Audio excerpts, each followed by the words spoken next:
Hello बच्चों, आशा है आप सभी का आज का क्लास 10 का इंग्लिश पेपर का एग्ज़ाम अच्छा गया होगा। कुछ प्रश्नों के आंसर्स के ऊपर आप सभी दोस्तों के बीच कुछ विवाद भी हुआ होगा, जो स्वाभाविक है। इस वीडियो में मैं इंग्लिश पेपर के ऑब्जेक्टिव सेक्शन के 40 प्रश्नों का उत्तर दूंगा।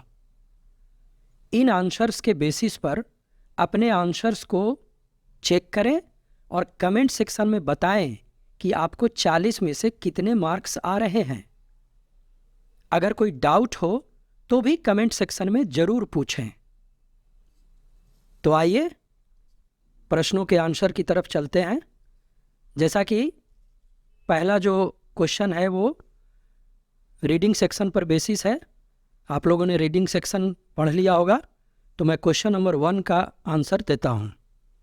Question number 1, tea was first used as.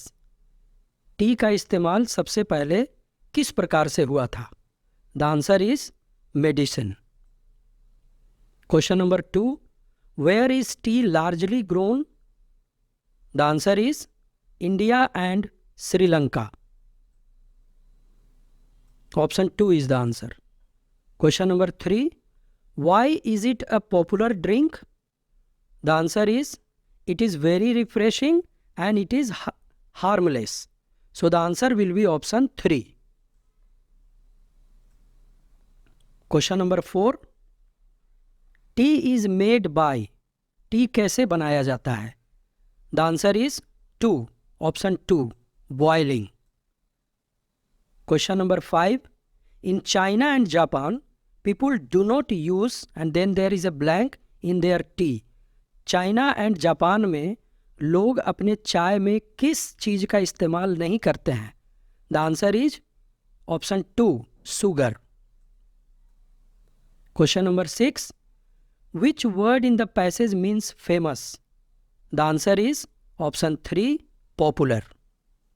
Question number 7, the opposite of harmful is. ये बहुत ही आसान प्रश्न है।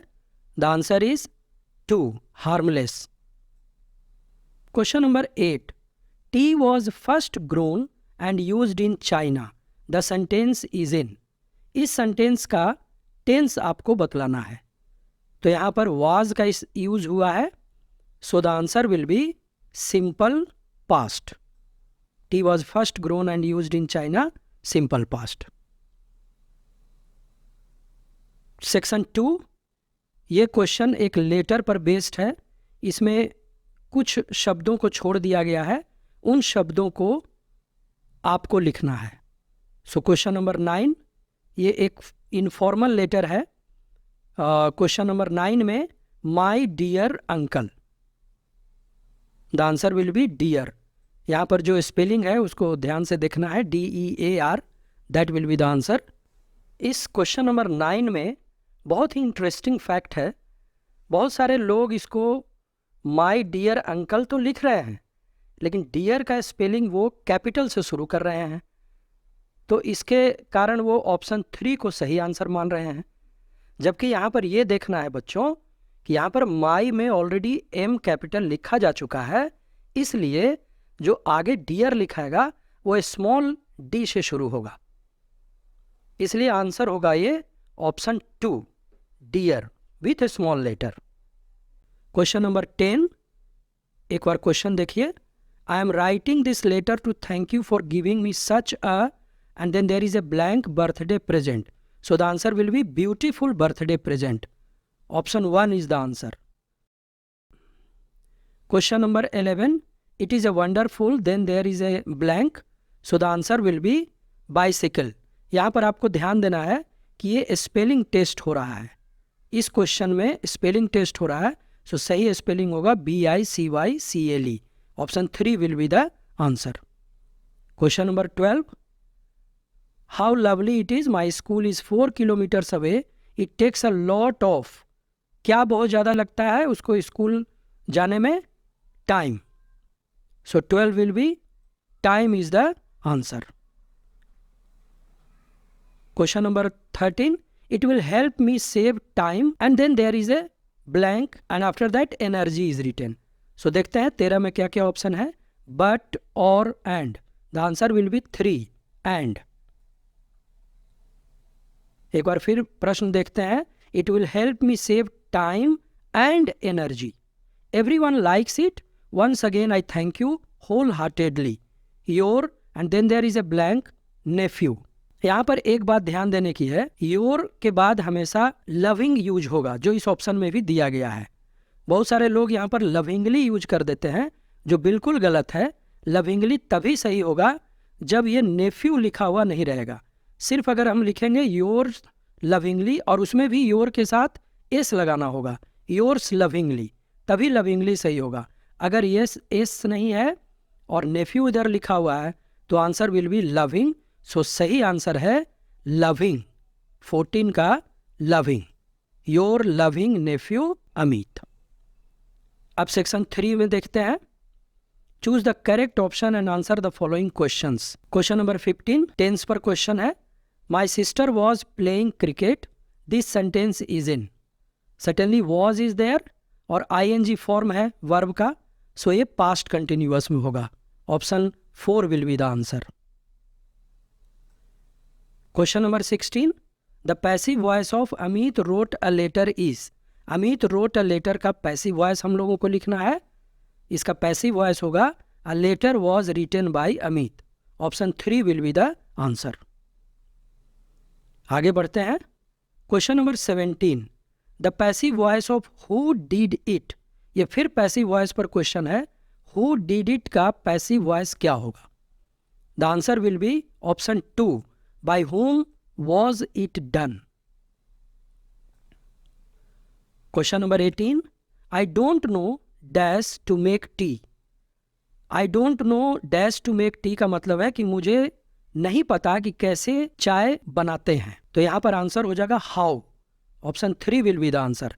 I don't know how to make tea। Question number 19 modal verb. ये मॉडल पर क्वेश्चन है। Blank is there, God have mercy on you. भगवान आप पर दया करें। इस तरह के सेंटेंस में हम लोग मे का यूज करते हैं। 19 may God have mercy on you. Option 2 will be the answer. Question number 20 she said that she. इस सेंटेंस को कंप्लीट करना है। ये नरेशन का क्वेश्चन है। She said that she was happy. Option 1 will be the answer. Question number 21 then there is a blank chair is of no use. किस तरह का चेयर यूज में नहीं आता है? Broken chair. Option 2 will be the answer. Question number 22 Mohan then there is a blank a letter now. इस प्रश्न का उत्तर नाउ शब्द में छुपा हुआ है।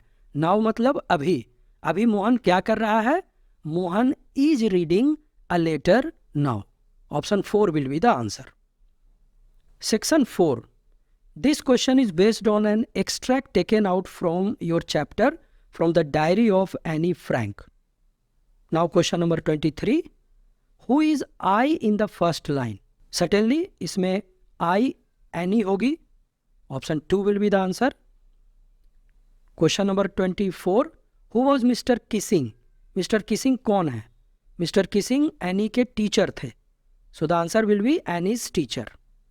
Question number 25 what is the word ridiculous mean here. Ridiculous मतलब होता है बेवकूफ। So here the answer will be 2 very silly. Section 5 question number 26 this questions are based on your text book. Question number 26 which plantation is popular in Coorg. Coorg में कौन सा फसल popular है? The answer is coffee. Option 1 is the answer. Question number 27 what risk did the pilot take? The answer will be 2 flying straight into the storm। Question number 28 how many dresses did Wanda draw? Wanda ने कितने dresses का painting बनाया था? 100। Name of the chapter is also 100 dresses।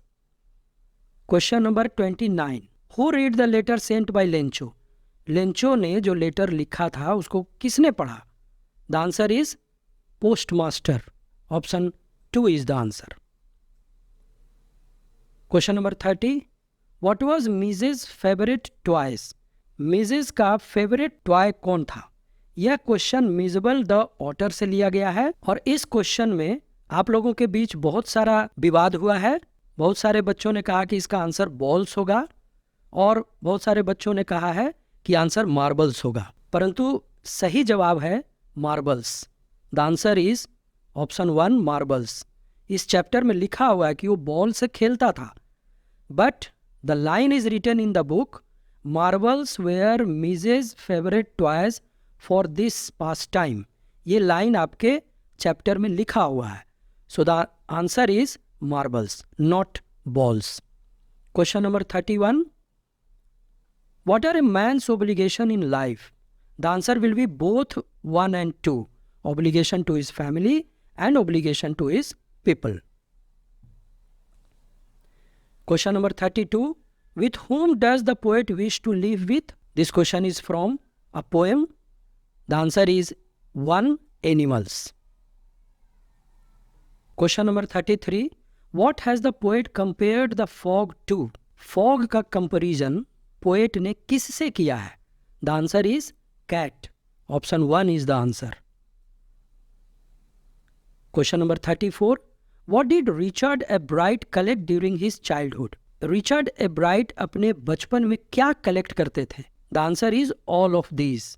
Rocks, coins, butterflies, ये सारे चीज वो collect करते थे अपने बचपन में। Question number 35, Matilda was born in a family of. मटिल्डा का जन्म किस तरह के फैमिली में हुआ? The family of clerks. Option 2 is the answer.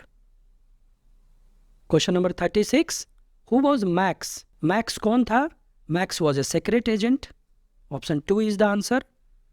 Question number 37, what type of a man was Griffin? Griffin was brilliant scientist and lawless person. So answer will be 4, both 1 and 2. Question number 38, what was ट्रिकीज main fault? Tricky का main दोष क्या था? उसमें क्या defect था? इसमें भी आप लोगों के बीच में काफ़ी कन्फ्यूजन हुआ है। कुछ लोगों ने कहा कि ये लेजीनेस होगा, कुछ लोगों ने कहा इनएक्टिव होगा, परंतु आंसर है ऑप्शन 2 ग्रीड। और यह बात आपके चैप्टर में क्लियरली लिखा हुआ है। अगर आप अ ट्रायम्फ ऑफ सर्जरी पढ़ेंगे तो फर्स्ट पेज का 4th पैराग्राफ में लिखा हुआ है, I look down again at the little dog that was the trouble, Tricky's only fault was greed. So here the answer will be greed. Now question number 39, what did Anil do for a living? अनिल जिंदा रहने के लिए क्या करता था? किस चीज से वो पैसे कमाता था? The answer is option 1, wrote articles for magazines. Question number 40, why did Bholi's parents accept Bishamber's marriage proposal? Bholi के माता पिता बिशंबर के द्वारा दिए गए मैरिज प्रपोजल को क्यों एक्सेप्ट किए? The answer is all of this. He had a house of his own, he had a big shop, he had a good bank balance. ये तीनों जवाब सही होगा। So the answer will be 4। Option 4 will be the answer. That's all. These were the answers to these 40 questions. इन प्रश्नों को आप मिलाइए अपने जवाब से और कमेंट बॉक्स में लिखें कि आपके कितने मार्क्स आ रहे हैं। Best of luck. Thank you.